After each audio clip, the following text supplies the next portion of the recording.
Ya, dan saat ini saya sudah bersama dengan Wakil Gubernur, Bang Sandi. Apa kabar? Alhamdulillah baik-baik, Mbak Lulu. Saya manggilnya sekarang apa? Bang Wagub Bang atau aja. tetap aja ya? Bang Sandi. Bang Sandi ya, tetap ya. Bagaimana nih perasaan ATM memaknai mengenai jabatan yang diamanahkan kepada Bang Sandi ini menjadi Wakil Gubernur? Ini merupakan suatu amanah dari warga dan masyarakat Jakarta, dan ini mestinya kita harus gunakan kesempatan ini menghadirkan sebuah kebijakan yang ada dua aspek ya, continuity dan change. Continuity itu adalah apa yang sudah berjalan baik, itu tentunya harus dilanjutkan apa yang dilakukan oleh gubernur-gubernur sebelumnya. Bukan hanya Pak Basuki dan Pak Jarod, tapi gubernur sebelumnya itu harus kita lakukan secara kontinu, malah harus terakselerasi dengan baik. Nah, change itu adalah tentunya program-program yang kita sudah berikan dalam rencana kerja, program-program yang sudah ditunggu masyarakat, terutama pendidikan, KJP+, penciptaan lapangan kerja, OKOC, nyari kerja harus gampang ke depan. Berarti ekonomi rakyat harus berkembang, UMKM harus terberdayakan, kegiatan kewirausahaan harus kita dorong di setiap kecamatan.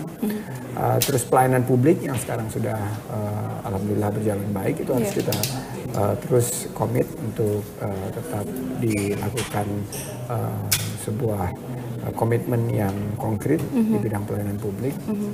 Dan terakhir, bagaimana menjaga bahwa Jakarta itu tetap terjangkau harganya untuk semua biaya hidup masyarakat, mulai dari biaya transport, biaya kesehatan, biaya pendidikan, makanan, biaya bahan pokok dan lain sebagainya. Oke, nah untuk pembagian tugas itu bagaimana nanti dengan? Kita udah sepakat, alhamdulillah kita melihat sebuah tren yang sangat fundamental bergerak di dunia pengelolaan setiap organisasi, baik itu pemerintahan, baik itu dunia usaha, bahwa ke depan mental ego sektoral itu kita harus hilangkan.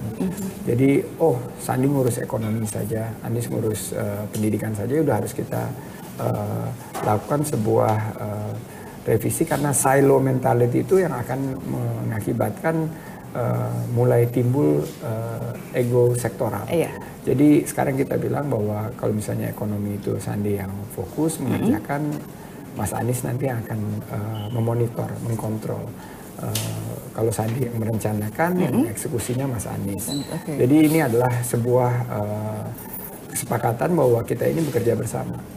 Jadi misalnya di bidang pendidikan, di mana Mas Anies sangat paham, tapi Mas Anies sudah minta, San, tolong dong dicek hasil kerja gue seperti apa gitu. Jadi dengan ini kita tidak ada lagi sebuah pemikiran yang hanya sektoral, tapi kita dan lintas sektor gitu ya.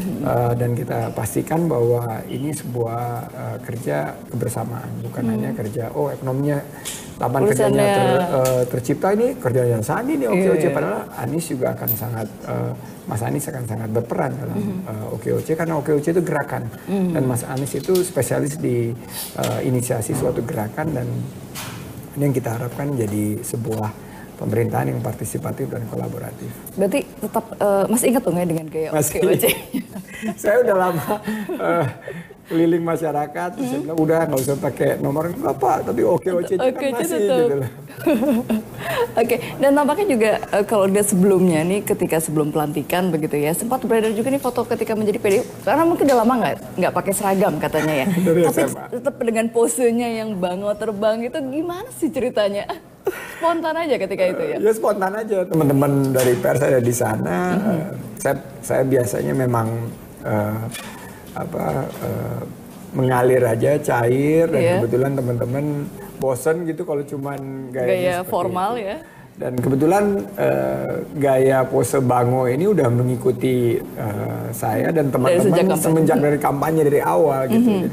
Selalu kalau ada tempat yang menarik atau ada event khusus, gaya bango itu selalu ada. Dan bango itu ada ininya loh, ada maknanya. Apa itu? Maknanya itu ialah bango itu kan indah dilihat. Kita ingin Jakarta itu indah, tapi jangan meremehkan bango, karena bango itu bisa mencaplok.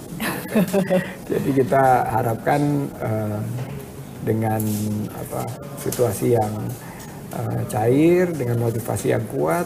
Kita punya data terakhir bahwa warga masyarakat tentunya seperti saya selalu bilang di 18 bulan terakhir, malah 2 tahun dalam proses ini, saya tidak pernah merilis survei. Tapi kita punya data internal dan itu semua hasil dari analisa big data menunjukkan bahwa, ini menarik sekali, bahwa overwhelming majority, sudah hampir 97% warga Jakarta yang percaya sekali dengan hasil daripada pilkada kemarin akan membawa Jakarta ke arah yang lebih baik dan mereka menaruh harapan. Termasuk mereka yang sebelumnya mungkin tidak sebelumnya mendukung malah Anies yang Sandi. menarik sekali yang memilih Pak Basuki dan Pak Jarod secara data analytics menunjukkan mereka mengerti sekali program yang akan ditawarkan dan menunggu realisasi dari program-program tersebut.